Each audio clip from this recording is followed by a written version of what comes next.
Bonjour, ah si c'est bon. Donc on va se présenter. Donc moi je suis Solène Lyon, je suis maman de 2 enfants et je suis éducatrice à la communauté COST. J'ai coordonné le groupe là pour la 2e année et je suis secrétaire adjointe au territoire Sud-France donc de l'association Famille et Ressources.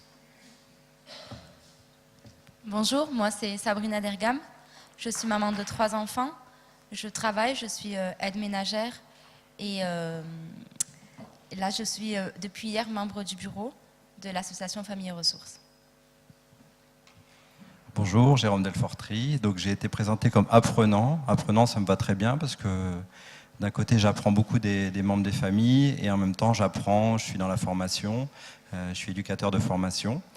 Et l'année dernière, dans le cadre de mon master, j'ai proposé une recherche-action, ce qui a fait que ça a donné lieu à l'intervention du groupe de Nîmes l'an dernier. Et cette recherche-action a continué, on va dire, en plus light. Et j'ai été convoqué sur la scène. L'année dernière, j'étais dans le parterre par le groupe. Voilà. Bonjour. Bonjour, je suis Adeline Vonnier. Je suis la fille aînée de Sandrine Lemarchand. Je suis actuellement en recherche d'un contrat d'apprentissage en boulangerie et je fais partie du groupe. Donc bonjour, ça fonctionne, oui. Donc moi c'est Bérangère Bertrand, donc je suis éducatrice à la communauté COST. Ça marche pas? Oui, donc moi c'est Bérangère Bertrand, je suis éducatrice à la communauté COST. Et je suis également maman et je suis nouvelle dans ce groupe cette année et ravie d'y participer. Bonjour à tous, je m'appelle Lauriane Levrat, je suis éducatrice à Nîmes et je fais partie de ce groupe-là pour la 2e année consécutive. J'ai eu aussi la chance d'assister aux journées depuis Lille, donc à chaque fois c'est du plaisir. Et je suis aussi maman d'une petite fille de 7 ans. Bonjour, je suis Sandrine Lemarchand. Je suis maman de 3 enfants, dont ma fille Adeline présente aujourd'hui. Mes enfants sont suivis par la communauté COST à peu près depuis 4 ans maintenant. Et je fais partie depuis hier des membres de famille ressources depuis hier, quoi. Et les excusés d'aujourd'hui, Mohamed, Sylvie, Manon, Dounia et Sandra. Bonjour, Marianne Novic, je suis éducatrice à la communauté COST. Donc moi je fais partie du groupe depuis 2 ans et l'année dernière j'étais aussi sur scène avec Sandrine. Je ne suis pas maman encore, mais jeune mariée. Voilà. Et juste dire que bon, là c'est un petit peu compliqué pour nous parce qu'on commence, mais pour faire un clin d'œil à notre directeur, on va bien donner le ton. Donc je vais un peu répéter ce qui s'est dit, mais je vais expliquer qu'est-ce qui nous a amené là aujourd'hui.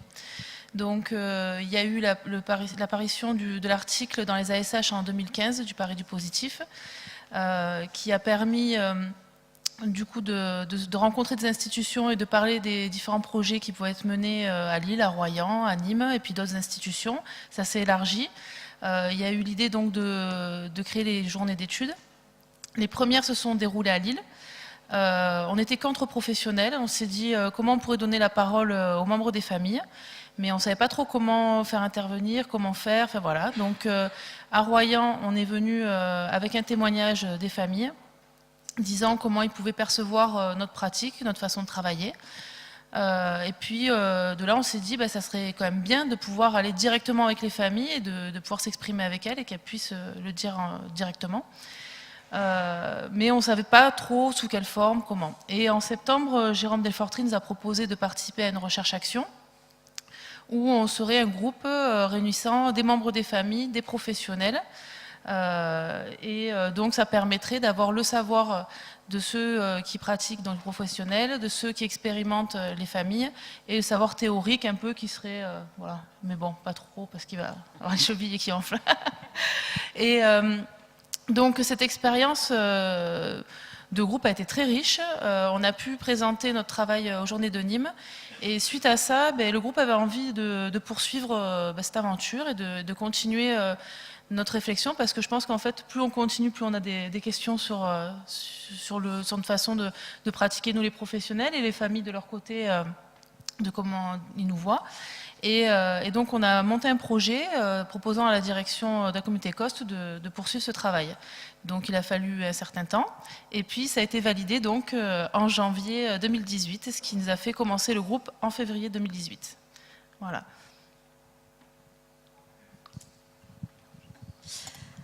Donc la première rencontre, c'est passé à la communauté COST et on s'est dit il faut poser des règles de groupe. Donc les règles qu'on a posées ensemble, premièrement être attentif à ce que tout le monde puisse parler s'il le souhaite, être attentif au temps également, le droit de ne pas parler. Sandra d'ailleurs a sorti son carton rouge à plusieurs reprises. L'équilibre du nombre de professionnels et des membres des familles si possible. Voilà, ça n'a pas toujours été le cas, mais on a veillé, on a fait en sorte que ce soit au maximum. Ne pas couper la parole, enfin essayer. Respecter les opinions de chacun. Respecter le souhait de confidentialité des personnes si elles le désirent.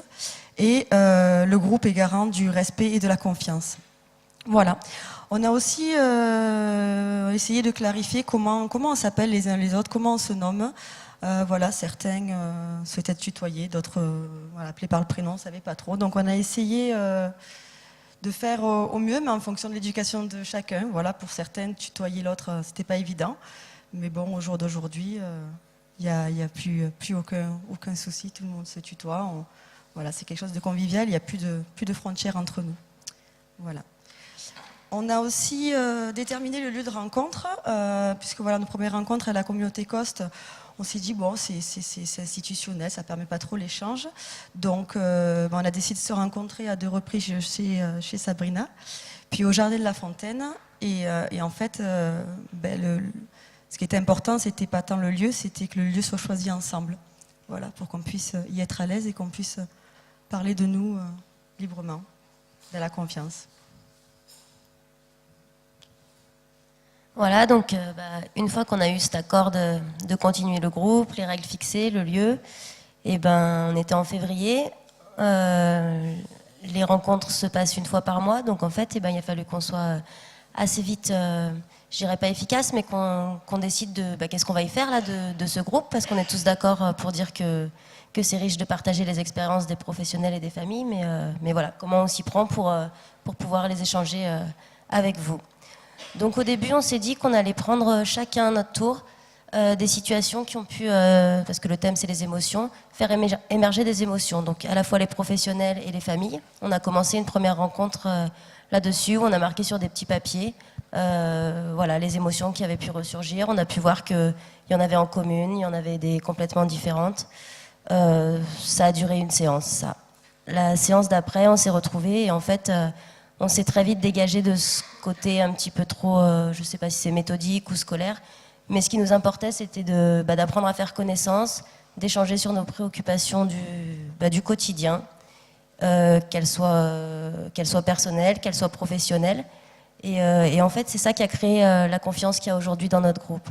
Donc c'est à partir de là qu'on a pu vraiment commencer les échanges un peu plus en profondeur, je dirais. Et avec plus de sincérité. Donc c'est ce qui a fait évoluer notre projet de présentation ici, où plutôt que de vous présenter quelque chose de très écrit, on s'est dit qu'on aimerait vous faire revivre les réunions qu'on pouvait faire ensemble. Et on a eu cette idée de faire une table ronde, donc comme ça nous arrivait quand on se rejoignait, les cafés, le croissant, et de vous parler un peu des sujets qu'on a pu aborder, de façon le plus spontanée possible. Voilà. Donc on a organisé une vente de gâteaux à l'IFME pour permettre aux familles de pouvoir venir aujourd'hui et aux journées de colloque en fait. Donc ça s'est passé le 26 avril. L'objectif a été acquis puisqu'on est là aujourd'hui. On a bien vendu. Donc chacune d'entre nous a préparé des gâteaux, des pizzas, des quiches aussi. Bérangère, elle a fait couler du café à 5h du matin. Moi, Solène m'a demandé de faire des gâteaux orientaux. Je les ai faits. Ça a été dur, mais je les ai faits. Ça a été une très bonne journée pour tous. Ça a permis de créer des liens. Et c'est ce qui fait exister le groupe. Moi, j'ai eu une problématique quand j'ai dû me présenter face aux étudiants. Je disais au départ que quand je me présentais, je disais au départ, je suis la maman de Fares et Laïla. Mes enfants sont suivis par la communauté COST. Puis j'étais pas à l'aise, même si c'était la réalité, j'étais pas à l'aise de dire ça parce que finalement, j'étais pas là pour ça. J'étais là parce que j'avais envie de... En fait, j'ai envie, j'ai envie que ça rentre dans les mentalités, que le travail pour nos enfants, pour les enfants qui sont suivis, il ne peut pas se faire si les familles et les pros, ils fassent pas bloc en fait. Donc voilà, et ça m'a encore plus motivée quand j'ai pu le dire. C'est comme si j'avais trouvé ma place en fait, donc ça m'a encore plus motivée pour être bénévole pour l'association Famille et Ressources. Voilà.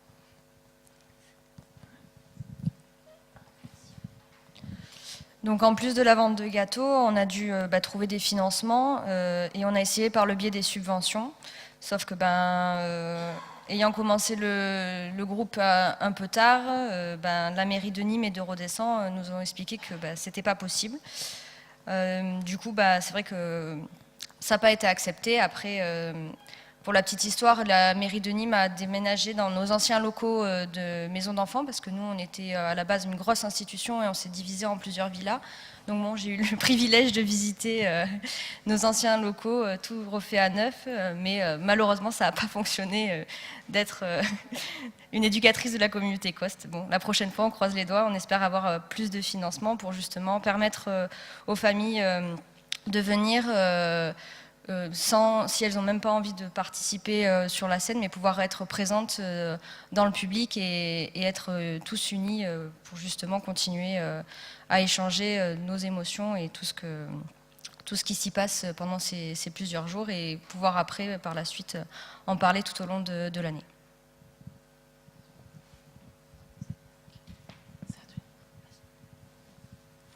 Entre l'année dernière et cette année, les pique-niques avec la communauté COST et d'autres familles et d'autres jeunes, ça nous a amené à faire de la rencontre, de l'échange, du partage et beaucoup de communication.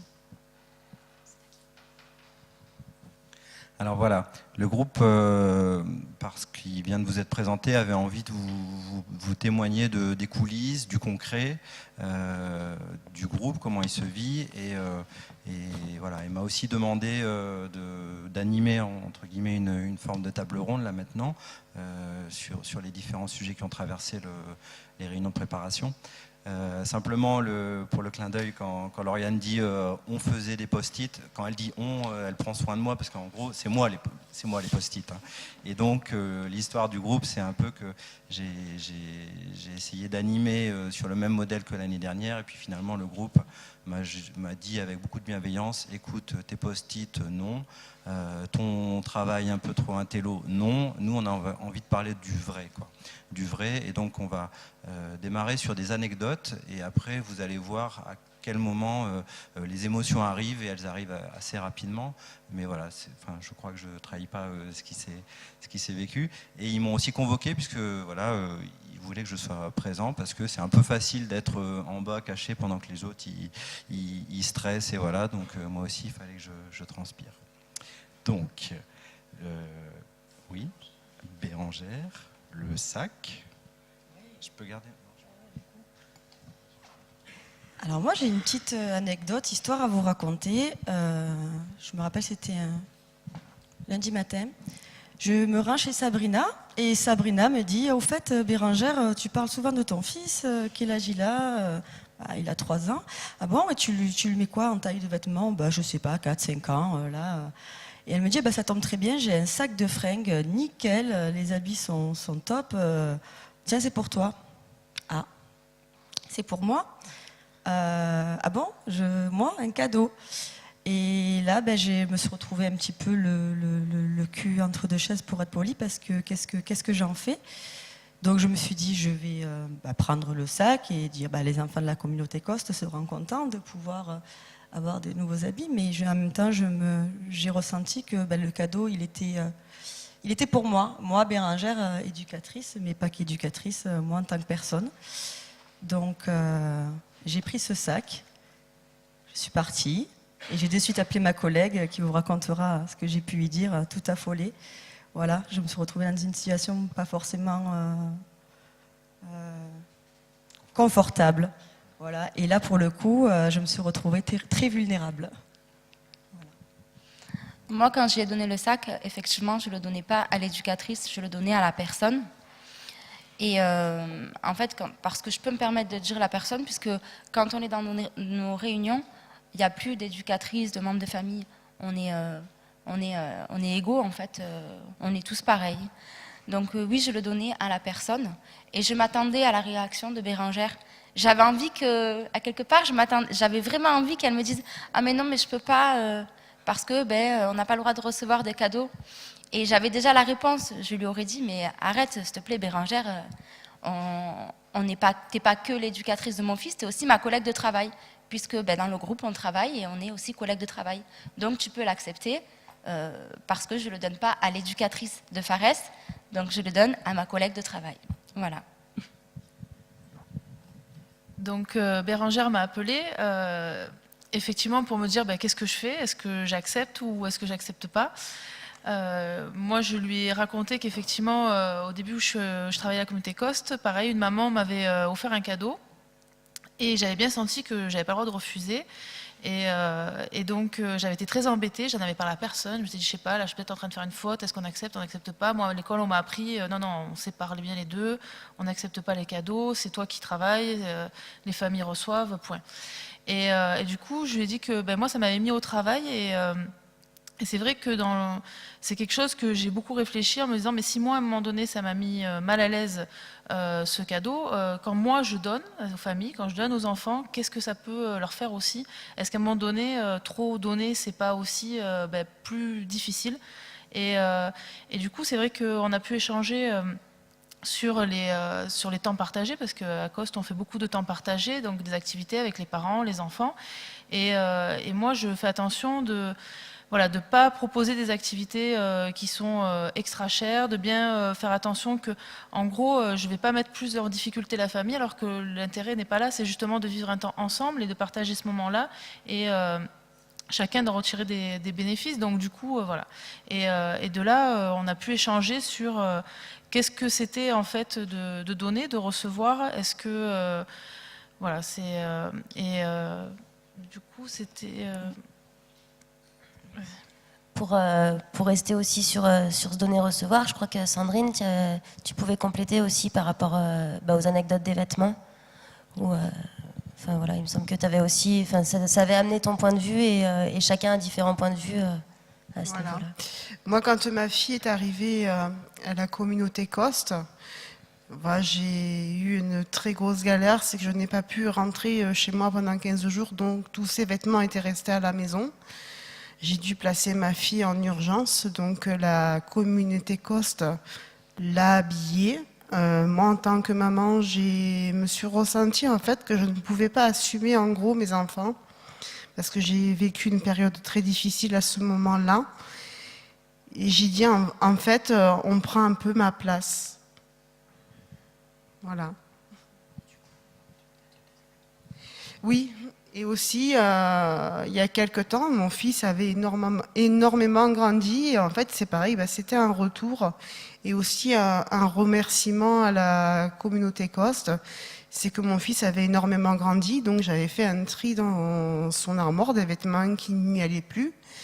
Et j'ai éventuellement donné à la communauté Coste parce que je me suis dit en fait qu'un enfant pouvait aussi se retrouver dans la même difficulté que ma fille s'est trouvée, et que ces vêtements-là pourraient servir pour un autre enfant.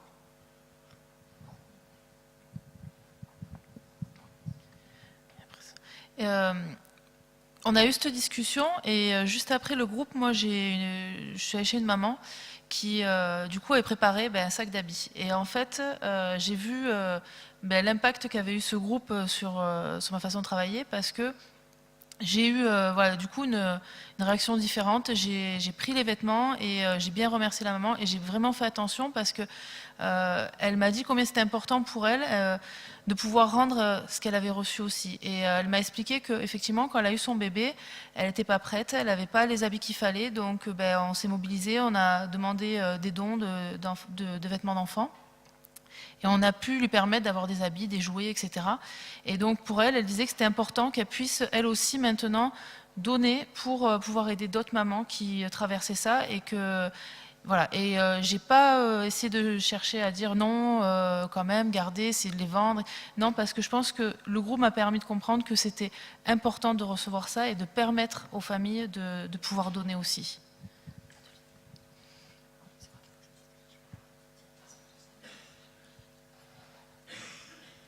Moi, je trouve que, enfin, pour clôturer un peu toutes ces histoires de recevoir, donner, et selon si on est éducateur ou si on est famille, le plus important, c'est pas forcément d'accepter ou de refuser, c'est de se dire qu'on peut en discuter avec la personne et de ce que ça peut nous faire. Et moi, en tout cas, ce que le groupe a pu m'apporter, c'est que j'ai pu discuter avec Sabrina aussi ben voilà, je suis au travail et qu'est-ce qu'ils vont dire mes collègues si j'accepte un cadeau un jour, et c'est ces préoccupations-là qui ont fait qu'on a pu vraiment échanger. Au-delà de oui, j'ai accepté parce qu'on a une vraie relation.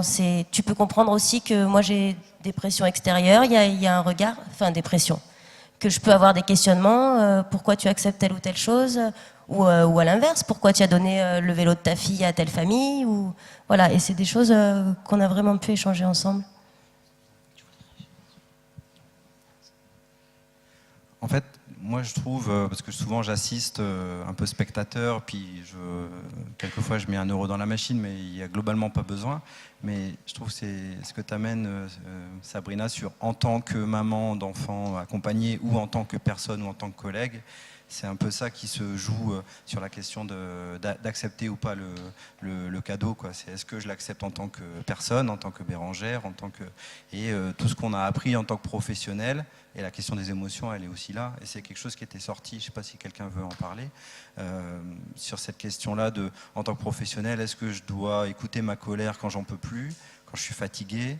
Est-ce que voilà, je ne sais pas s'il y en a une de vous qui veut dire quelque chose là-dessus, mais de ces moments où, par exemple, quand vous racontiez une soirée où vous en pouviez plus au niveau des ados, est-ce que vous écoutez vous et vos émotions, ou est-ce que ce rôle de professionnel fait que vous devez aller au-dessus de...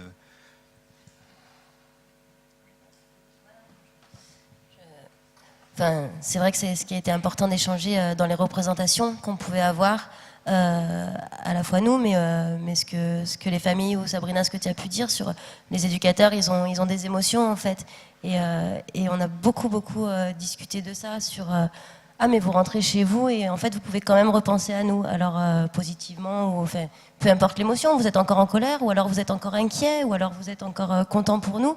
Oui, on a même, je crois, attaqué les discussions comme ça. On n'est pas que des numéros. Moi, j'avais une mauvaise expérience avec des éducateurs. J'ai été suivie en tant qu'ado. Et j'étais vraiment braquée par... j'étais vraiment restée bloquée sur le fait que pour moi, les éducateurs, ils ne pouvaient pas avoir d'émotions. On nous demande d'avancer, on nous dit de faire des choses. Mais à un moment donné, je me disais, mais c'est pas possible. Ils ne voyaient pas que je ne peux pas. Et j'avais vraiment l'impression que les éducateurs, ils étaient, voilà, ils avaient des délais à respecter, ils avaient des comptes à rendre, mais ils ne se souciaient pas de nous, enfants, de ce qu'on pouvait... Pour moi, il n'y avait pas d'émotion. J'avais pas d'émotion. Et ça me mettait encore plus en colère. Et aujourd'hui, en fait, je me rends compte que c'est des humains, quoi. Et que oui, il y a vraiment des émotions. Et que oui, quand ils rentrent chez eux, c'est dur pour eux de faire abstraction aux situations qu'ils ont laissées. Mais c'est vrai qu'en tant qu'ado, pour moi, c'était inconcevable, pas possible. Ils sont éducateurs. Ils sont pas, voilà, c'est pas des humains, ils sont éducateurs. Et en fait, je me rends compte que non, en fait.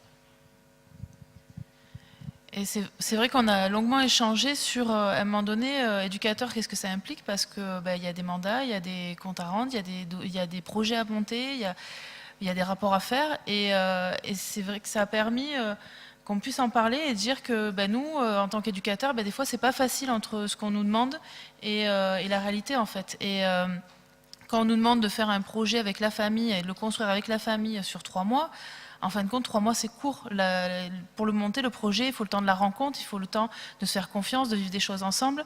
Mais en même temps, on a un délai, quoi. Donc, je pense que ça a permis aussi que nous, on puisse dire qu'à des moments donnés, on était coincés entre l'empathie, la compréhension qu'on pouvait avoir au niveau des familles et le stress, la peur peut-être de devoir rentrer dans les clous et faire ce qu'on nous demande. Donc voilà, et du coup ça a permis aussi d'aborder tout ce côté-là que les familles n'ont pas forcément aussi. Ils n'ont pas la notion du cadre qui est imposé derrière et des exigences qu'on peut avoir.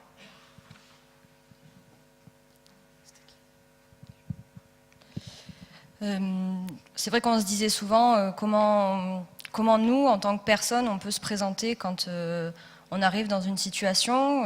On est dans nos réunions, les personnes viennent nous présenter les situations et des fois on se dit oula, bon, comment on va l'aborder, qu'est-ce qui va se passer? Et nous aussi, on est là, on se dit il va falloir se présenter comme laisser la famille se présenter. On ne peut pas arriver avec nos grands sabots. Bonjour, on vient, on vérifie la maison.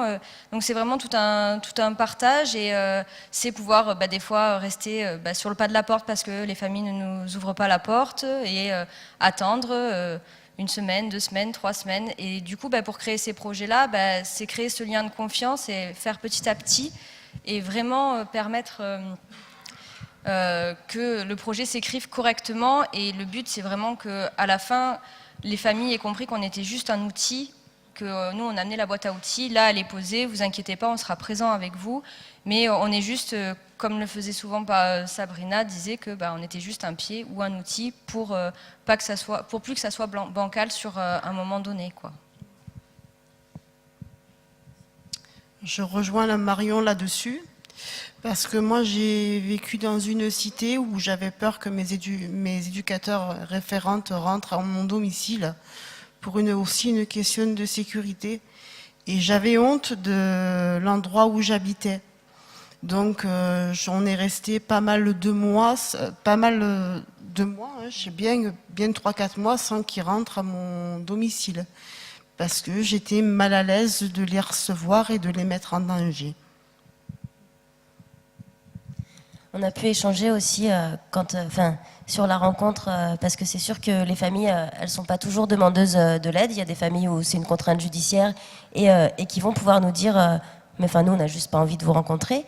Et je pense qu'en tant qu'éducateur, on a pu aussi, au sein du groupe, ça se dit pas tout, mais dire que nous aussi, quelquefois, à la suite d'une présentation d'une situation, on n'a pas envie d'aller y bosser. Alors dans notre tête, on est... pourvu que ce soit pas moi qui soit référente, ça me renvoie quelque chose. Et ça, c'est des choses qu'on n'a pas forcément l'habitude de dire, et je pense qu'au sein du groupe, on a pu être suffisamment en confiance pour se le dire. Ouais, des fois j'ai eu peur. Et puis nous aussi, on apprend à se décaler. Cette famille ou cette jeune, je me suis dit, elle est violente, je veux pas y aller. Et puis, en me laissant le temps, j'ai découvert autre chose. Ou pas. Après, c'est pas toujours, quoi. Comme par exemple... je suis allée récupérer une famille et puis il me restait que la vieille voiture, 7 places, toute déglinguée il manquait une vitre ou alors les sièges étaient troués, les fenêtres fonctionnaient pas et je me suis retrouvée dans cette voiture en me disant mais qu'est-ce que tu fais? Tu vas chercher une famille avec une voiture complètement déglinguée, tu les prends pas en considération. Et la première phrase que j'ai dit, c'est « Je suis vraiment désolée, j'ai récupéré que le tas de rougne, j'avais plus d'autres voitures. » Et je me suis sentie vraiment mal à l'aise face à cette famille parce que j'avais vraiment peur parce que je les connaissais pas tant que ça, et j'avais peur que à un moment donné, ils me disent ils nous ramènent dans une voiture pourrie, ils nous prennent pas en considération. Comment ça se fait? Pourquoi on est des êtres humains? Et donc du coup, la première réaction que j'ai eue, c'est de m'excuser auprès de cette famille-là, parce que j'avais honte de les déplacer dans ce véhicule-là, alors que eux m'ont dit « Ah mais c'est pas grave, tu peux déjà nous amener d'un point A à un point B, c'est énorme. » Mais du coup, les petits riens comme ça, ça crée vraiment, ça crée des liens, ça crée plus tard, ça nous permet de travailler, ça fait des anecdotes où quand on se voit régulièrement, on en reparle et on en rigole. Donc c'est vrai que c'est vraiment important ces petits riens et ça nous permet d'avancer et d'évoluer et par la suite, derrière, de vraiment créer nos projets et justement être juste cet outil. Enfin, on en revient toujours à cet outil, à l'écoute, à tout ça, mais c'est tout ce qui nous anime en tant qu'éducateur, c'est tout ce qu'on apprend dans nos formations. Et vraiment, ce lien est peut-être même plus primordial que tous les outils qu'on nous demande de faire sur les à côté, quoi. Moi, j'avais rencontré un souci avec un éducateur de la communauté Coste. Voilà, ça s'était pas très bien passé avec mes enfants, donc ça m'avait mis dans une colère folle. Et dès que je le voyais, en fait, j'avais la haine quand je le voyais. Et puis bon, Coste avait organisé un camping pendant 4 jours, justement, avec cet éducateur. Alors je me suis demandé, mais je dis, mais en fait, comment le séjour va se passer ? Comment on va vivre ensemble, comment on va communiquer, comment... Et puis finalement, je me suis trompée sur sa personne. En fait, c'était un éducateur très gentil, très intentionné. On a pu échanger et j'ai changé d'opinion. Hein. C'était quelqu'un de super. Ces échanges, en fait, ça nous a permis de décaler notre regard des uns des autres et du coup de faire changer les relations un peu. Et donc Sabrina tenait à expliquer un peu ce qui s'est passé suite à un groupe qu'on a eu. Donc moi j'ai rencontré, ma fille a eu un petit souci et je devais la faire garder, je ne pouvais pas la laisser toute seule, elle a 12 ans. Et donc je téléphone à la communauté Coste et je demande à parler aux référentes de ma fille pour demander si on pouvait la prendre en charge cet après-midi-là. Donc je tombe sur Solène au téléphone et je lui dis, donc elle savait un peu la situation, je lui dis écoute Solène, est-ce que je pourrais parler à Sylvie ou Malika ? Et elle me dit ils sont pas là. Et moi j'allais raccrocher quoi, les référentes de ma fille sont pas là donc on peut pas me... Et Solène me dit hop Sabrina mais qu'est-ce qui se passe ? Et je dis écoute Solène, donc je lui explique, mais juste pour dire que si ça aurait pas été Solène ou une éducatrice du groupe, je me serais pas sentie de demander l'aide. Parce que c'est pas les référents de ma fille, voilà quoi, ils ont d'autres situations à s'occuper, les référents de ma fille sont pas là, mais voilà, comme quoi ça permet vraiment de créer du lien en fait, ce groupe. Alors, il y a eu pas mal d'émotions qui ont été évoquées.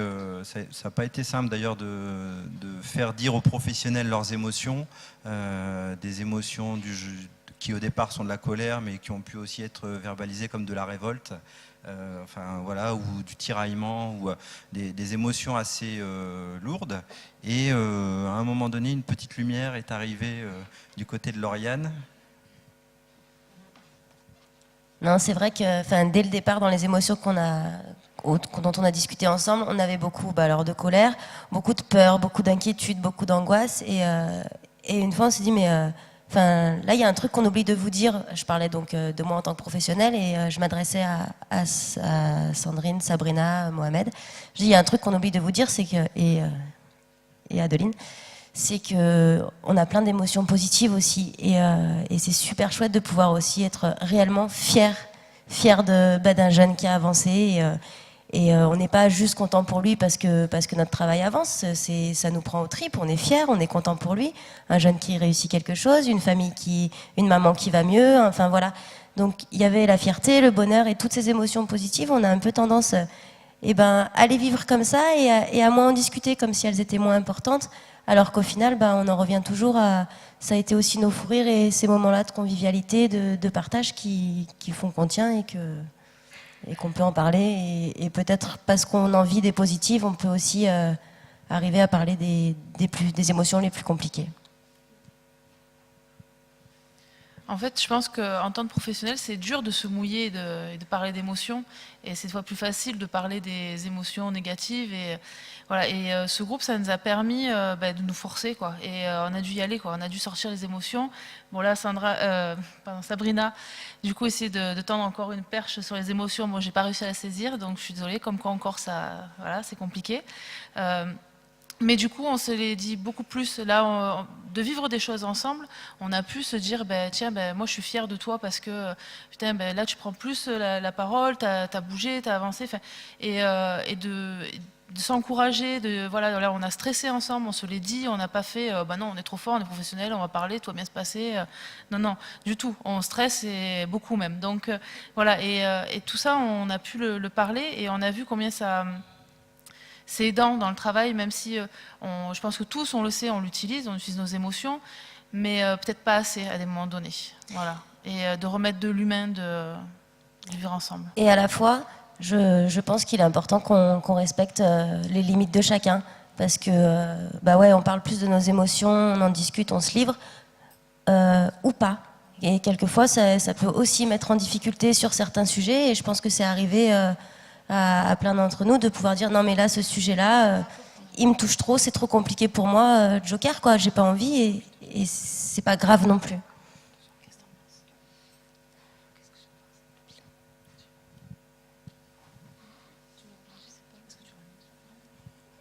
Oui, non, peut-être. Tu veux faire une danse? Ouais, voilà. Et dans cette discussion, moi, avec un peu on va dire, de lecture et de théorie, même si personne n'aime la théorie, mais quand même cette idée que le métier de travailleur social devrait être plutôt du côté de la souffrance et du côté de... Voilà, quand je partageais ça, mais les collègues me suivaient, quand on dit qu'on est éducateur, la plupart des gens qui ne sont pas du métier disent « Oh là là, ça doit être difficile, tu fais un métier difficile ». Et c'est comme si il fallait, et le mot est sorti à un moment donné dans le groupe, de dire « Mais on a aussi du plaisir à être avec les gens, du plaisir, du bonheur, on partage du bonheur. » Et c'est Solène qui disait, finalement, dans ce métier-là, c'est les montagnes russes, parce que les émotions, et négatives et positives, sont poussées au maximum. Mais voilà, mais c'est vrai qu'on a eu voilà, ce moment-là où même parler de ses émotions, c'est pas simple. Moi, j'ai une place un peu particulière de chercheur, apprenant, mais moi j'ai essayé de parler aussi des émotions que j'ai vécues parce que j'étais touché d'être accueilli. Alors ils m'ont aussi piqué, mais avec bienveillance. Et on parlera de Mohamed qui est pas là, mais qui dans un compte rendu où à la réunion j'étais pas là, a dit « mais il est pas là, Jérôme, ça m'a fait plaisir de le voir ». Ben, ça m'a touché, voilà, et je lui ai dit.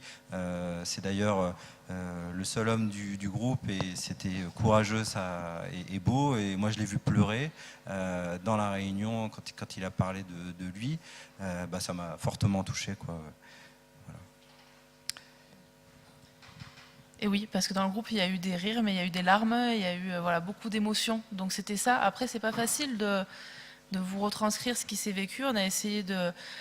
Voilà, on ne savait pas comment l'écrire, parce que c'est... En fait, les émotions, ben, ça se vit, quoi. Voilà. Est-ce que du coup, on commence le tour de table de ce que... Donc, de nouveau, le groupe voulait dire à titre individuel ce que ça m'apporte, pourquoi je viens dans ce groupe, d'ailleurs auquel on n'a pas trouvé de nom, parce que c'était la recherche-action, c'est devenu le groupe. Alors est-ce que c'est un groupe de parole, est-ce que c'est un groupe de travail, est-ce que c'est un atelier? C'est encore pas dit, il y a différents, mais voilà, il y a cette idée de le groupe.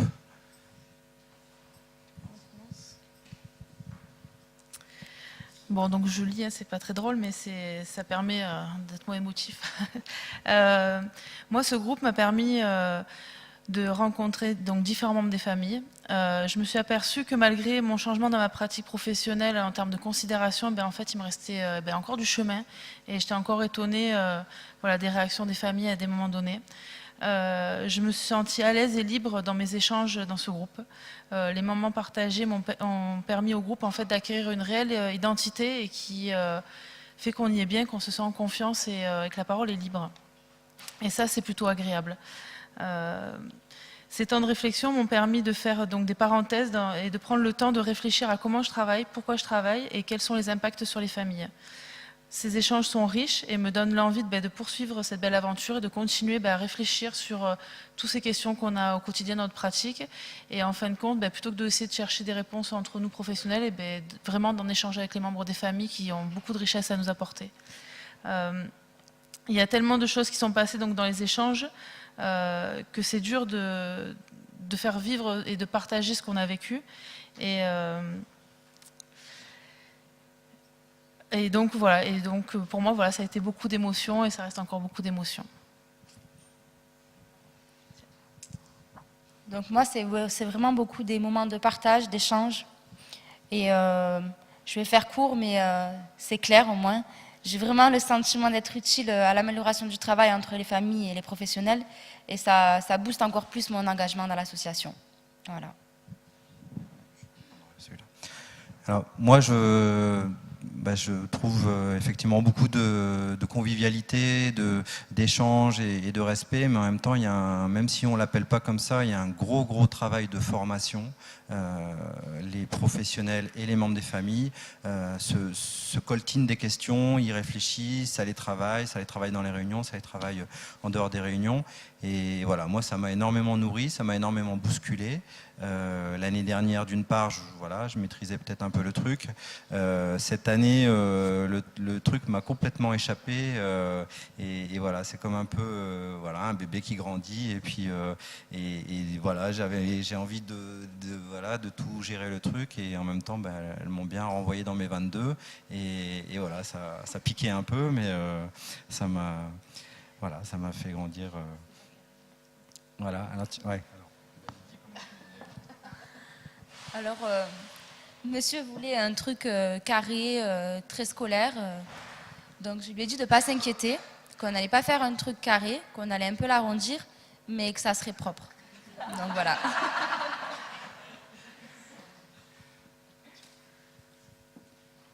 Donc moi, le groupe, ce qui m'a apporté, c'est plutôt de la rassurance et de la confiance.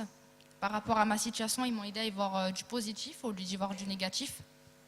Et ça m'a permis aussi de pouvoir partir avec ma mère et de la voir autrement. Et les éducateurs, autrement, au lieu dans leur rôle de maman, ils sont quelqu'un d'autre.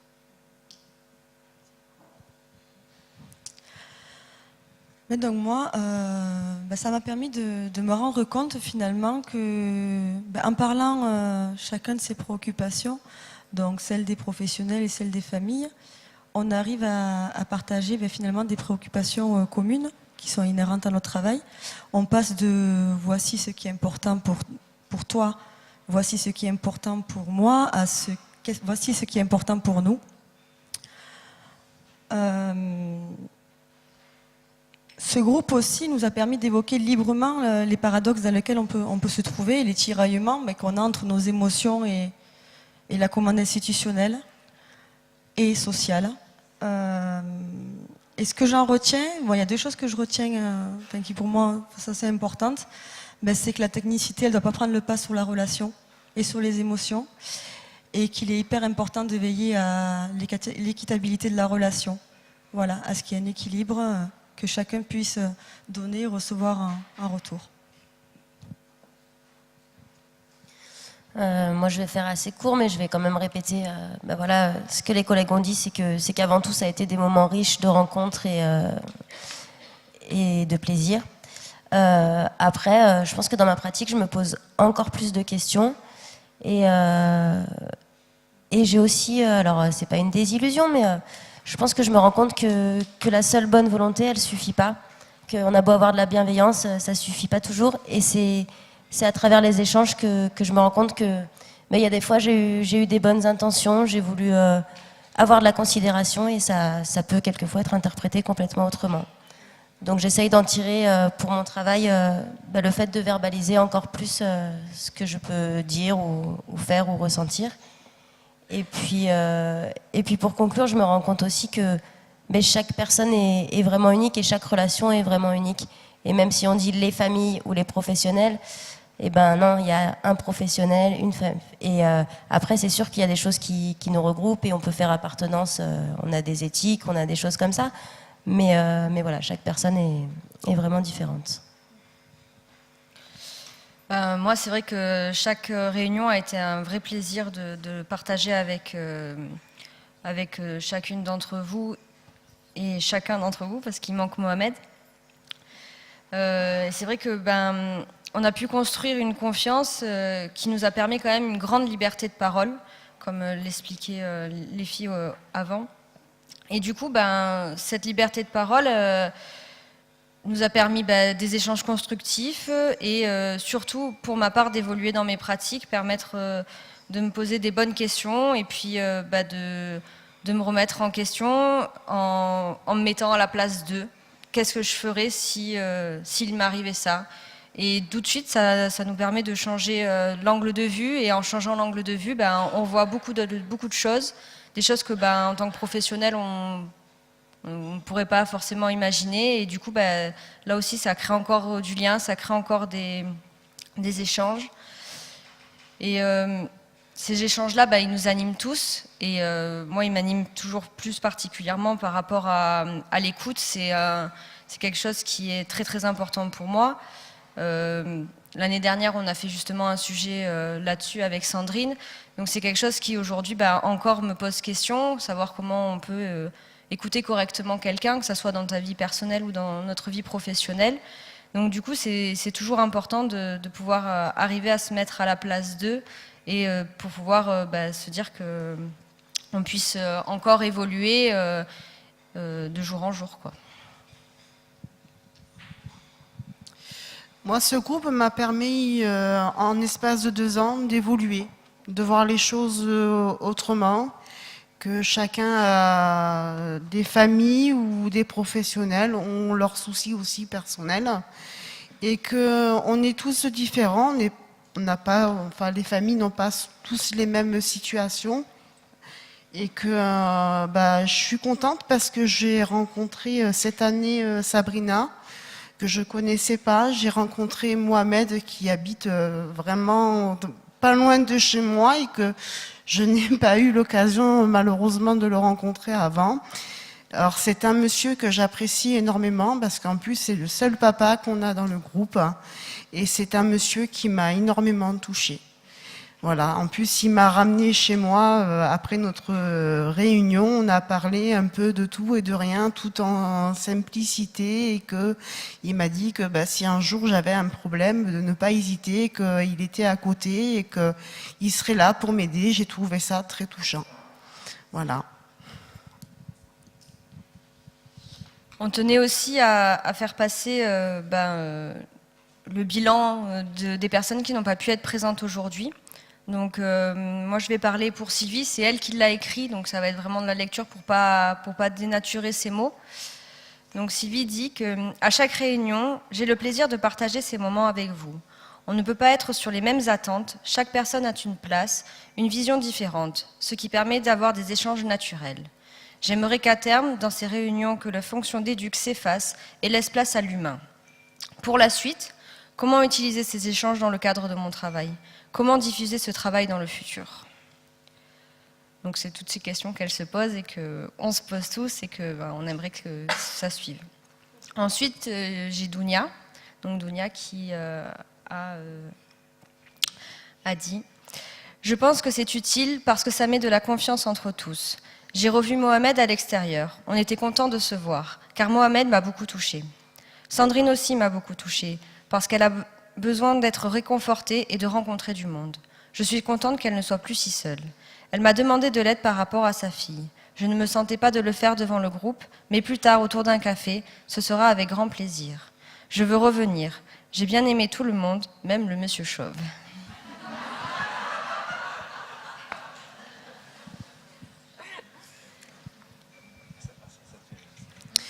Là, je vais parler pour Mohamed qui n'est pas là. Alors, il nous a dit qu'il était difficile de trouver les mots pour décrire ce que je ressens. Grâce au groupe, les accueils chez Sabrina ont permis beaucoup de choses. Jérôme aussi. Ça fait du bien de discuter avec tout le monde. Ça me dégage pour pouvoir peut-être un jour tout sortir. Définitivement. Je fais de gros bisous aux membres du groupe et leur souhaite une bonne chance. Là, je vais parler de Manon. Je ressens que ce temps... Je ne vois pas ce qui est écrit en fait. Je ressens Je ressens que ces temps, même s'il y en a eu trop peu, pour moi, m'ont permis de m'arrêter et de me poser. Ce groupe m'a aidé à réfléchir à propos du cadre dans lequel j'ai l'habitude d'interagir avec les familles et les enfants que j'accompagne. En soi et ses habitudes, on se retire sa casquette. C'est inhabituel et ça fait du bien.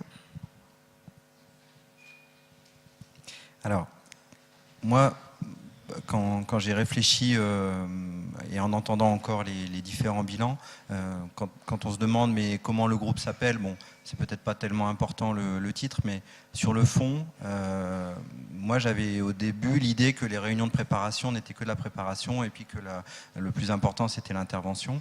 Et puis finalement, avec le recul, je reprends une phrase de Lynn par exemple qui dit souvent mais où se cache le travail, quelque part ces préparations sont peut-être plus au cœur du travail et je pense que c'est de la formation en fait et vraiment je pense qu'on aurait à gagner même à le mettre dans les formations des travailleurs sociaux en initial comme en continu parce que c'est très exigeant pour les professionnels. Je sais qu'il y a beaucoup de professionnels qui m'avaient dit l'année dernière que ça les avait beaucoup bousculés, déstabilisés. Je sais que les parents aussi aiment parce que ça les oblige et ça les met au travail et ça leur fait découvrir des choses sur les institutions.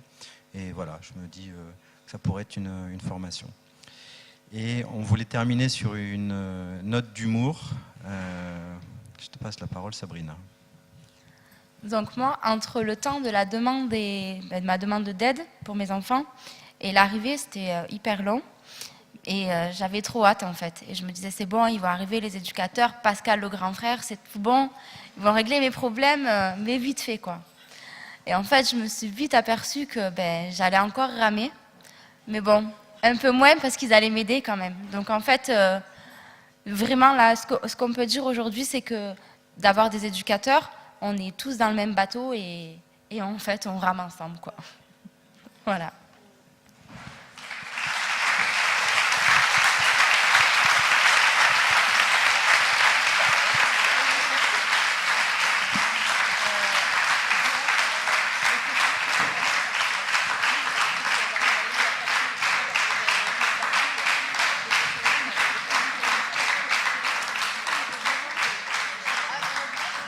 Alors, je me fais reprendre parce que Bérangère me dit qu'on avait échangé, et c'est vrai aussi, et c'est de la formation, et c'est aussi de l'analyse de pratique, et de l'analyse de pratique avec les familles.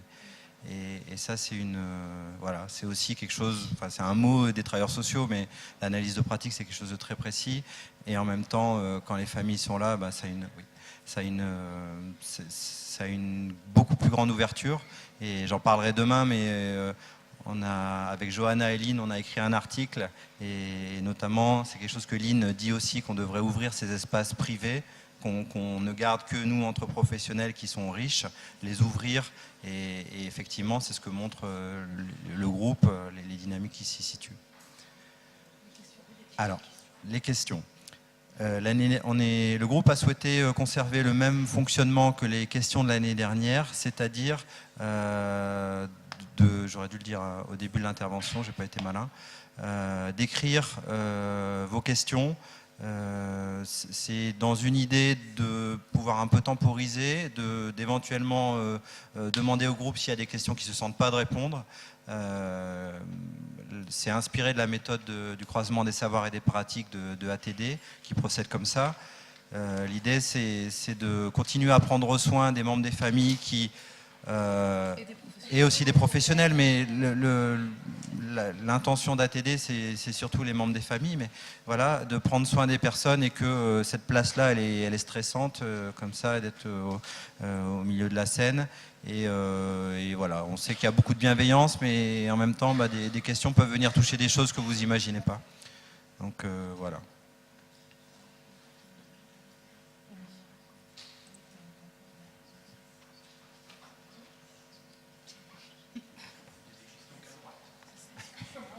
Il y a des questions qu'à droite, me dit Christophe. Tu cherches toi, hein, tu cherches. Hein.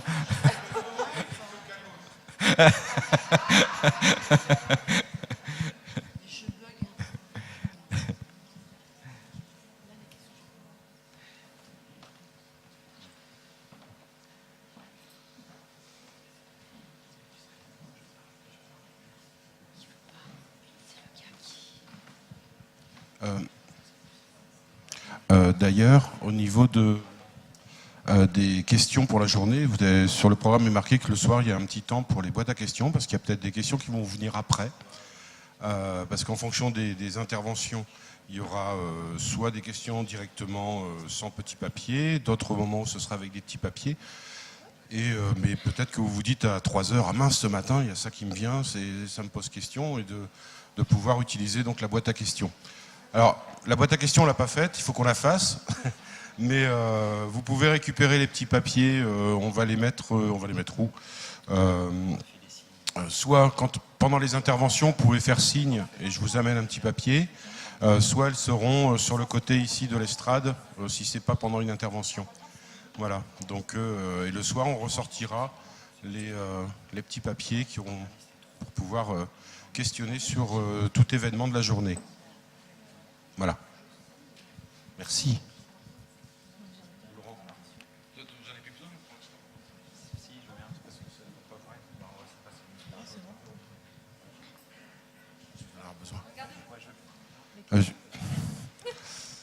Alors,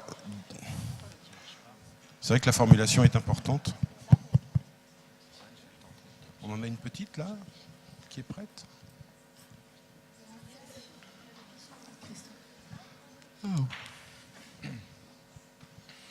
Alors, effectivement, peut-être qu'en attendant, pendant que vous remplissez vos questions, merci Stéphane, je vais laisser l'occasion à Pavot de pouvoir vous présenter ces petits dessins qu'il a fait pendant l'intervention. Je vous passe le micro. Bah, merci. Ah bah voilà, le premier est déjà parti.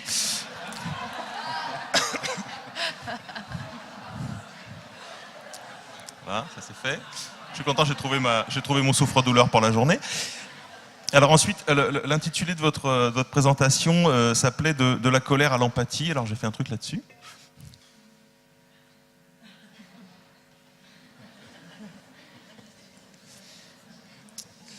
Voilà. Alors, voilà. En fait, je ne vais peut-être pas commenter tous les dessins, mais ensuite comment dire, je prolongeais votre discussion. C'est important, ce qui n'est pas dit aussi. Je vais essayer de faire parler les silences.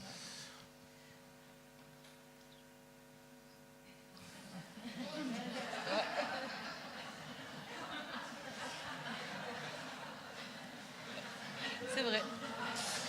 C'est vrai. J'ai noté aussi que Jérôme, cette année, s'était senti un peu sur la touche, hein, je vais le dire comme ça, donc j'ai fait un dessin.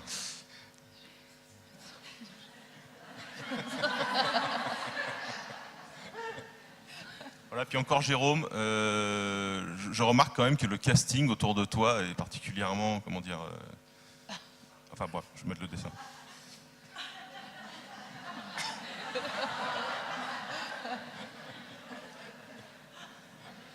Voilà, c'est tout pour l'instant. Merci.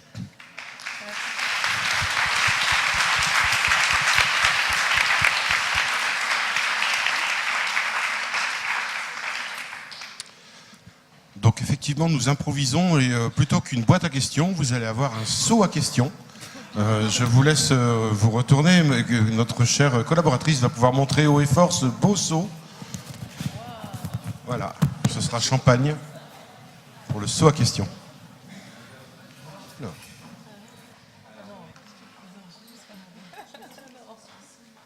Pardon ?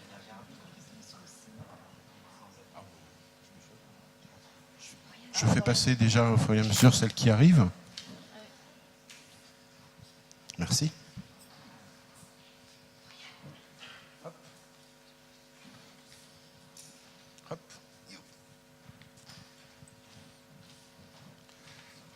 Je marche, j'ai pas mal aux fesses.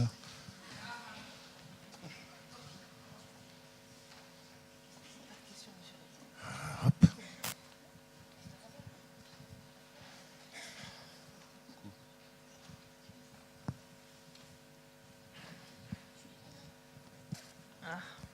C'est une bonne question. Vous êtes d'un calme. C'est une bonne question. C'est trop bien. Je réponds la première. Enfin, je dis la question. Mais je pense que voilà, il faut la. Heureusement qu'ils sont pas 22. Hein. C'est clair. Non, mais je peux la poser. En gros, la question, c'est est-ce que ce groupe est possible avec... Est-ce que c'est possible de l'ouvrir à des personnes qui sont dans de grandes précarités ou qui ont des pathologies mentales? C'est une bonne question. Après, nous, on ne l'a pas vu comme ça et on espère que le groupe est ouvert à tout le monde. En tout cas, moi, de ce que j'en dis. Et voilà. Et c'est vrai que toute personne, elle est bienvenue. C'est vrai que l'année dernière, par exemple, on avait souvent un jeune qui était en fugue et en fait, le groupe a permis à ce que... il savait les jours où on devait se rencontrer. On avait le début du mois, par exemple, il savait que c'était tous les premiers jeudis du mois. Et ce jeune était souvent en errance et il venait de lui-même et on a réussi à raccrocher les wagons avec lui grâce à ce groupe aussi. Donc oui, le but c'est d'accepter toute personne, comme ça soit les tout petits qu'on a déjà eu aussi, ou quand on partageait au Jardin de la Fontaine les pique-niques, ben, on avait les enfants, il y avait la réalité de il y a l'école qui appelle, mon fils est malade, il faut que je parte. Enfin voilà, il est vraiment ancré dans la vie quotidienne aussi, que ça soit des professionnels ou des parents.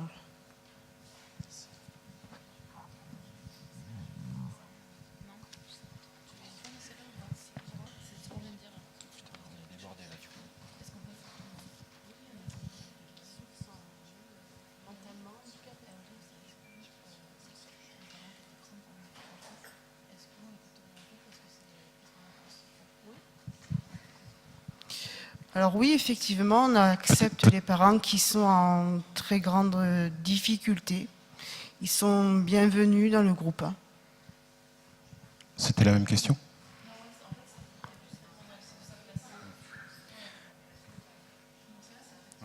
Peut-être on peut parler de la... je vais lire la question. Quelle importance donnez-vous à la construction des règles de fonctionnement du groupe dans le climat de confiance que vous avez réussi à mettre en place et qui est nécessaire?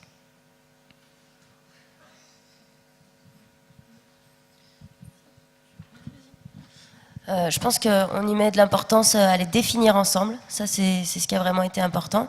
Après, on n'a pas toujours pu les respecter. L'une des règles qui a été la plus difficile à respecter, enfin les deux, je dirais, c'est l'équilibre famille-professionnel. Parce que la vie, les imprévus font qu'on s'est souvent retrouvé plus de professionnels que de familles.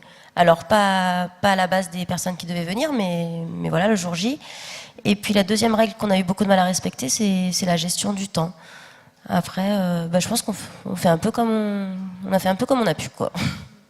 Et on a. Mais par contre, à l'élaboration de ces règles, on y a passé du temps.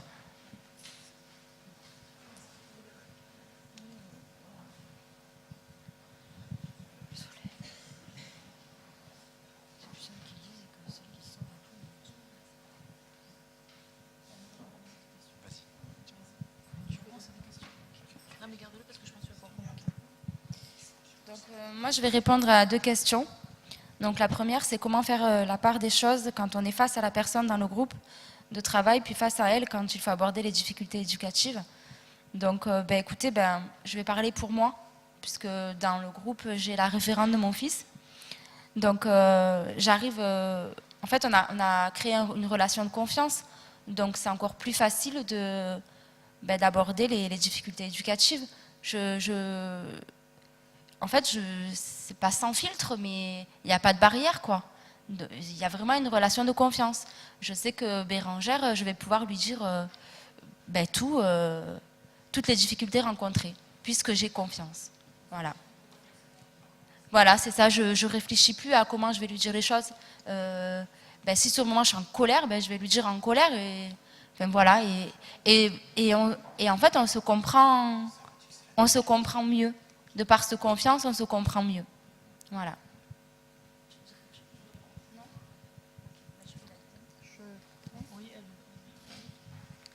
Alors effectivement, moi je rejoins la vie de Sabrina.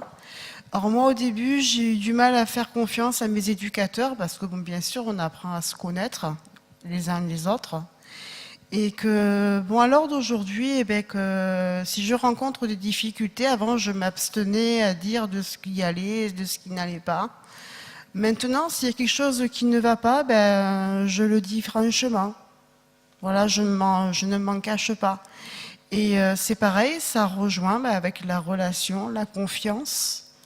Voilà, à force de se connaître, on se confie plus. Donc, je rejoins l'avis de Sabrina. Et hier, Sandrine, tu nous disais, j'aurais aimé que Julie et Jeanne-Marie soient là. Oui, parce que j'aurais voulu qu'elle soit présente, en fait, pour qu'elle voie au point où j'en suis arrivée aujourd'hui, de ce que j'étais avant et de ce que je suis devenue aujourd'hui grâce à eux. À nous. Et à vous. Oui. À nous, oui, le groupe. Nous tous. Voilà. Ça m'a permis d'avancer, oui.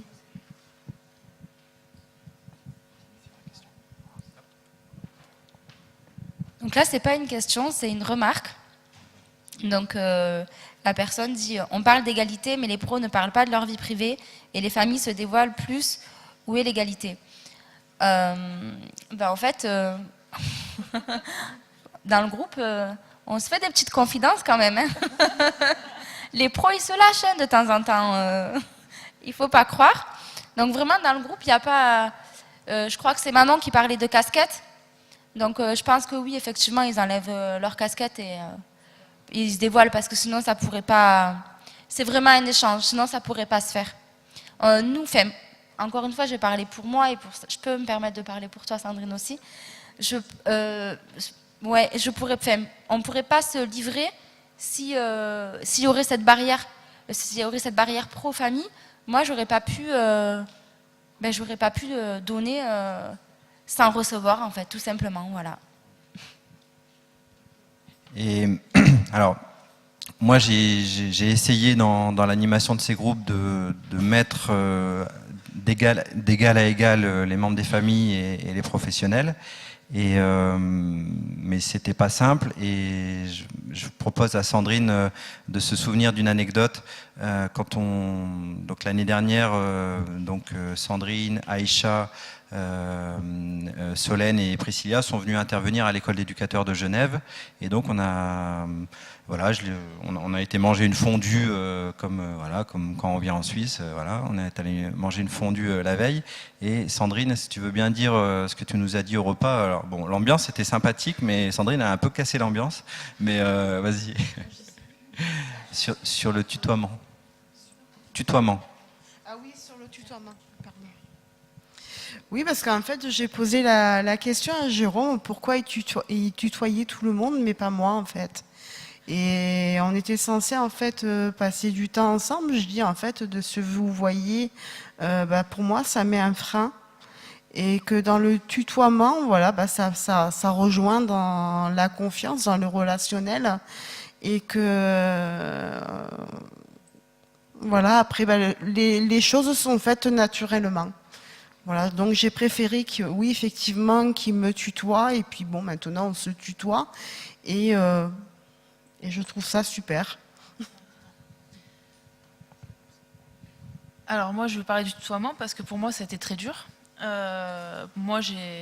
C'est très important le vouvoiement et une marque de respect, de considération. Et c'est vrai que dans ce groupe, ça a été beaucoup échangé. Et, pour des personnes pour qui ça a été plus simple. Et en fait, en tout cas, moi, j'ai évolué là-dessus dans ce groupe-là. On se tutoie effectivement dans le groupe parce que ça a été parlé, réfléchi et j'en ai compris l'intérêt. Par contre, c'est vrai que ça fait un peu bizarroïde, mais en gros, quand on se revoit hors du groupe, moi, je vous vois. Voilà. Donc, mais il y a encore toujours ici de tutoiement, de vouvoiement, de qu'est-ce qu'on fait, comment, enfin voilà. Et c'est vrai que c'était intéressant d'entendre les remarques des membres des familles sur un moment donné. Vous, les professionnels, vous tutoyez, vous nous voyez, vous nous mettez encore à une distance. Encore, donc dans ce groupe-là, en tout cas, on souhaite ça. Il y a une question sur le... Alors, la question, c'est nombre des professionnels dans le groupe, point d'interrogation, nombre des familles, parents, enfants. Comment s'est fait le choix, entre guillemets, des familles, le recrutement? Ou plutôt, qu'est-ce qui fait déclic pour qu'elles participent? Autant professionnels que familles. Alors, D'abord, le cadre de la recherche-action de l'année dernière, c'était moi et mes règles pénibles, et où j'avais exigé qu'il y ait toujours le même nombre de parents et de jeunes que de professionnels. Ça a été une règle qui a été très compliquée à tenir. Elle s'est un peu assouplie par un principe de réalité cette année. Mais c'était une des règles pour moi qui devait faire aussi ce principe d'égalité qui passe à mon avis d'abord par le nombre. Quand il y a 3 membres des familles et puis 10 professionnels, et ben, les membres des familles ne se sentent pas à équivalence. Après, peut-être je te laisse dire sur le choix des familles. Simplement, ce lien, et là je fais de nouveau le cadre théorique de ATD, quand on fait du croisement des savoirs et des pratiques, la règle de ATD, c'est que les membres des familles et les professionnels n'ont pas de relation de référence. Et c'est ce qui s'est produit l'année dernière. Moi, j'ai transgressé cette règle dans le principe de réalité aussi, qui fait que les familles, et c'est ce qui avait été beaucoup dit l'année dernière, sont venues justement parce qu'elles avaient confiance, il ou elle avait confiance dans leurs référents et voulaient bien s'engager dans une aventure, mais parce qu'il y avait ce lien de confiance. Et puis, ce qu'on se dit là, c'est qu'en plus, la participation au groupe va renforcer le lien de confiance et va être bénéfique, a priori, sur le travail de référence. Mais c'est une question qui reste ouverte. Du coup, la parole est peut-être moins libre pour les membres des familles parce que, qu'est-ce que va penser mon référent de ce que je dis, ou est-ce que je peux... Voilà. C'est sûr qu'il y a un biais, il y a une limite, mais voilà, on l'a assumé et voilà, je trouve que ça a donné de belles choses. Alors, pour le groupe, il y a donc 2 mamans, un papa, 2 adolescents, donc ça fait 5 membres des familles, et on tournait en gros, parce qu'on n'était pas systématiquement là, 7 éducateurs, enfin éducatrices. Qui c'est que j'ai oublié en membre des familles? 2 ados, 2 mamans et un papa. 5, ouais. Donc voilà, donc après on essaie d'être dans l'équilibre, mais ça n'a pas toujours été le cas. Après, sur comment on a fait venir les personnes dans le groupe, c'est vrai que l'année dernière, on avait principalement des relations de référence, parce qu'effectivement, je pense que c'était compliqué d'amener ce travail-là. Bon, déjà au départ, on n'avait pas tous compris de quoi il s'agissait dans la présentation de Jérôme, donc du coup on s'est dit oula, où on va, et donc on avait besoin nous aussi d'être rassurés, donc on s'est dit on va y aller avec des personnes avec qui il y a une accroche, et, voilà. On se sent en confiance, et en fait au fur et à mesure, donc ça a un peu évolué, et cette année on savait un peu plus de quoi en parler, mais on a du coup invité des familles où on a déjà commencé en fait à travailler là-dessus, sur les relations avec l'éducateur, où c'est venu dans des discussions, dans des visites à domicile. Et après, c'est vrai que là, pour les prochaines fois, on voudrait l'ouvrir sans vraiment qu'il y ait ce lien et voir si les parents arrivent. Donc on y réfléchit. On essaye de voir, il va y avoir la fête de Coste.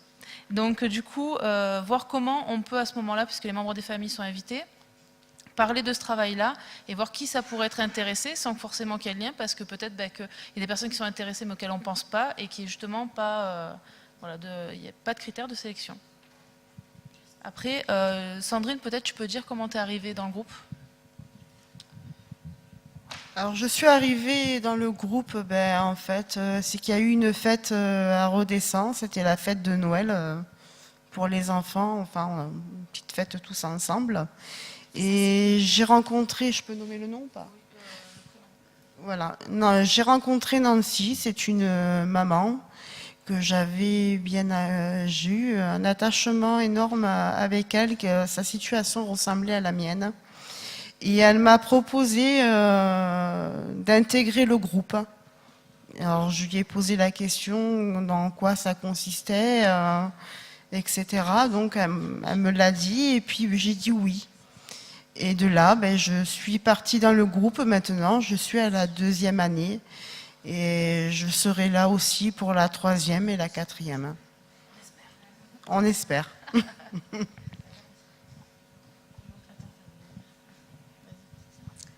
Une fois, pendant nos échanges, on s'est posé la question de comment faire intervenir faire venir des membres des familles. Et en fait, je leur ai dit, en fait, c'est pas compliqué, il faut juste le tourner comme il faut. Et on me dit, mais c'est quoi le tourner comme il faut? Je dis, leur dire que c'est important, c'est une mission en fait, on n'est pas là. il faut en fait leur dire que vous avez besoin d'eux. Que du coup là c'est plus eux qui ont besoin de vous, mais vous qui avez besoin d'eux. Et je pense que de le tourner comme ça pourrait amener beaucoup plus de membres des familles. Voilà. Et je pense quand même qu'on a eu le principe de réalité cette année, où on a été assez vite dans la préparation de ces journées. Et au bout de ceux qui ne sont pas venus à la réunion février-mars, on s'est dit il reste avril-mai, si on fait venir d'autres familles ou si on le propose à d'autres familles, elles ne vont rien comprendre à ce qu'on prépare. Je pense que là, que ces journées vont être passées, on va pouvoir être beaucoup plus sur de l'ouverture aux familles.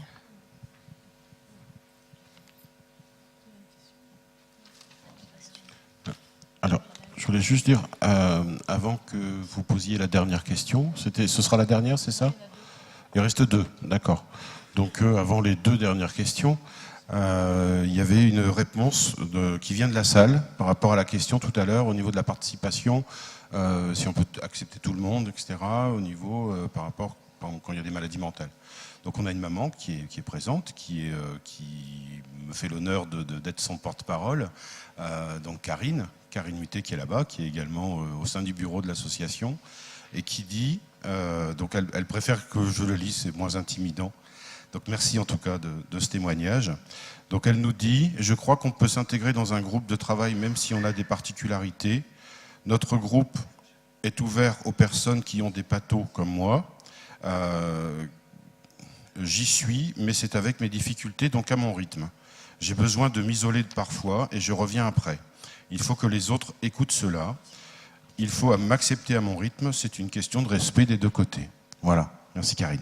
Merci. Ouais. Merci.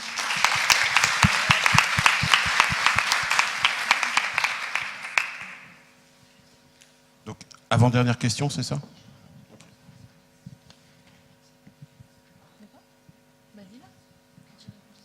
Donc pourquoi les professionnels se cachent-ils derrière le jugement du juge? Pourquoi ne vont-ils pas au-delà de ce jugement? Je pense que c'est pas qu'on se cache derrière le jugement du juge, c'est qu'a priori on essaye de respecter la loi quand même. Après, pourquoi ne vont-ils pas au-delà de ce jugement? Je pense que dans le travail, c'est souvent... Alors on essaye dans la mesure du possible de ne pas aller au-delà de ce jugement, mais de le faire évoluer. Donc je pense que c'est comme ça. Et quand il y a des jugements avec, des règles très strictes, notamment au niveau des visites ou des droits d'hébergement, on va faire un maximum de temps partagé. Alors ça, on joue sur le flou. C'est pas marqué dans le jugement que c'est autorisé ou pas le temps partagé. On en fait et puis on va dire ça se passe bien et du coup on peut renvoyer de cette manière-là pour essayer de faire évoluer. Après, on est obligé de... moi, ça m'est arrivé avec des familles. C'est pas que je me cache, c'est que oui, je respecte ce que dit le magistrat et je pense que c'est quand même une garantie de notre travail et de tous. Enfin, voilà, même si j'en suis pas d'accord. Après, sinon, voilà. Il y a une autre question, c'est que diriez-vous de ce groupe à un juge des enfants, entre parenthèses, dans un rapport éducatif? Sabrina voulait répondre. Que diriez-vous au juge? Voilà. Redemande la question. Donc moi, j'ai pas trop réfléchi, c'est venu comme ça spontanément. Je vais répéter la question. Que diriez-vous de ce groupe à un juge des enfants? Je lui dirais qu'il nous dise merci en fait. Voilà.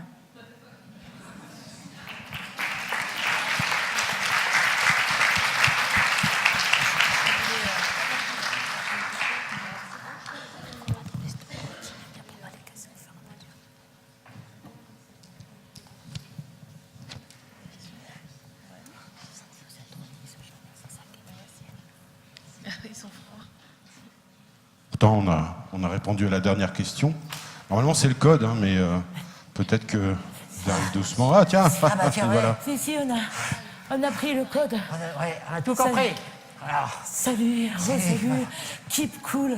Donc, trop cool. Keep cool. on vous a bien écouté. Hein. Ah ouais. On a décidé aussi de monter notre propre communauté. Ouais.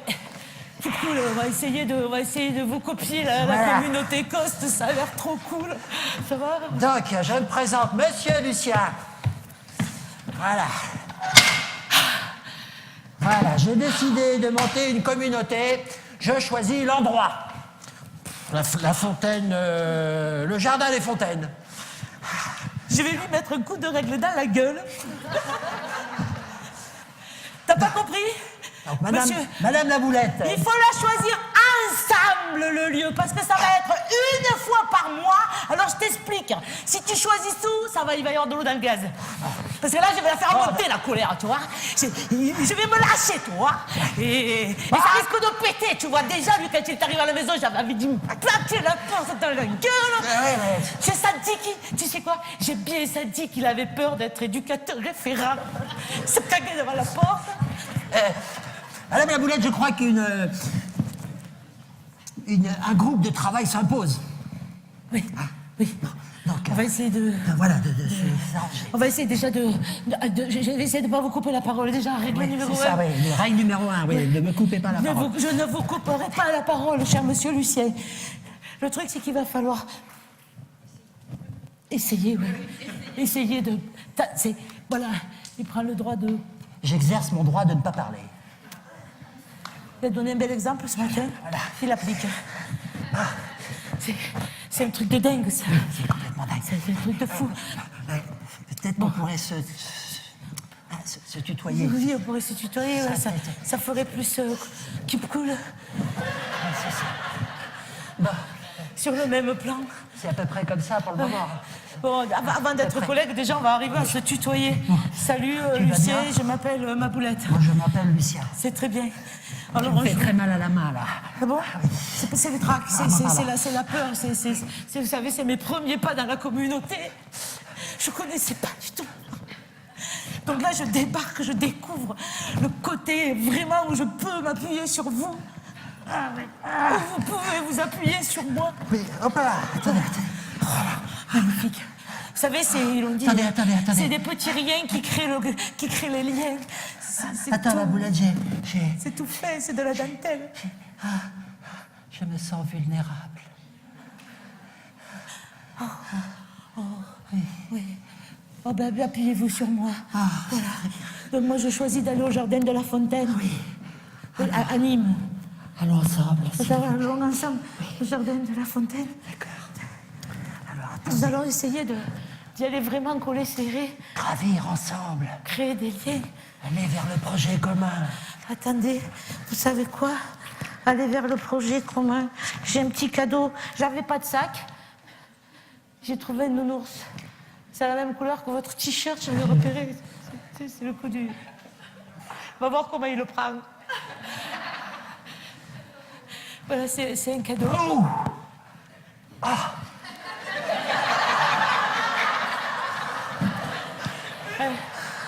Eh ben merde!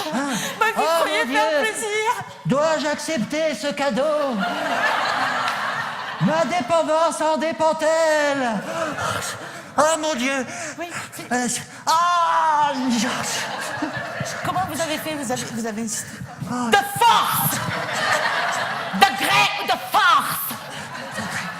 Attendez! Nous finirons collègues! De gré ou de force! Tenez, J'exprime ma colère et mes émotions! Ah, ça va mieux. Ah, merci. C'est très beau. Tu pourrais me regarder quand même. Oh, pardon. Me remercier, je suis ta collègue. Pour se parler simplement, il m'a même pas dit merci. Ah, merci. On peut s'embrasser. Merci, oui. Merci beaucoup. Je parie que quand tu vas rentrer à la maison, il va penser à moi. Ah, franchement. Non, parce qu'en tant que famille, j'ai du potentiel. Je veux pas dire, mais on participe. Regarde, voilà. Oh, magnifique. Ah, ça va. Magnifique. Malgré le cadeau, j'ai ça là. Ça va. Bon, ben, il va falloir aller au rendez-vous La boulette, jardin de la Fontaine. On va effacer nos différences. Oui. On va effacer nos différences. Alors, attends. Je vais y aller. Attendez, parce que ça te fait pas comme ça d'effacer des différences. Voilà. N'ayez pas peur des chauves.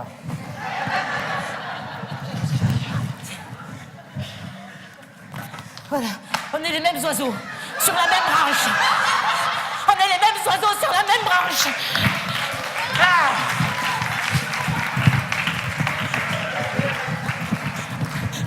se croise. Et on fait ensemble. Alors, attends. Comme on ne sait pas faire de gâteau, on fera des œufs. On va les couver ensemble, On va ça les nous couver donnera ensemble. des petits. Alors, l'enjeu, c'est arrivé. Maintenant qu'on a choisi le lieu ensemble, on va essayer de trouver ensemble la confiance, Surtout pour pas se casser la gueule. la sincérité. La sincérité, Attends, ensemble. la convivialité. Faisons bloc, ma belle. Faisons bloc. Voilà. Il reste une marche, mais... Moi, je suis. Tu y es? Oui, j'ai même une fesse dessus. Ah, Voilà. Vas-y, ça y est. Voilà. Encore à la fin. Voilà. Es-tu prête? Oui, je suis prête. Regarde. Ouvre-toi sur... Nous y sommes. Sur la scène. Nous y sommes.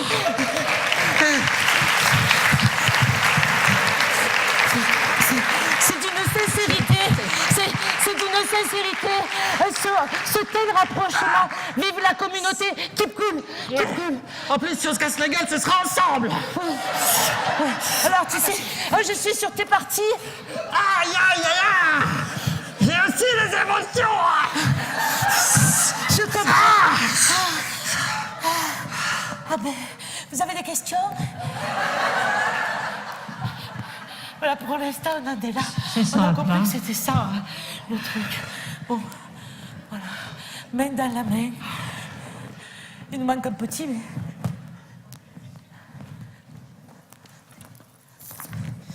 On l'a pas, on va le représenter. Il me ressemble, vous trouvez pas? Voilà. Si vous avez des questions, on les prend, sinon on laisse la boîte. Ensemble. Ensemble.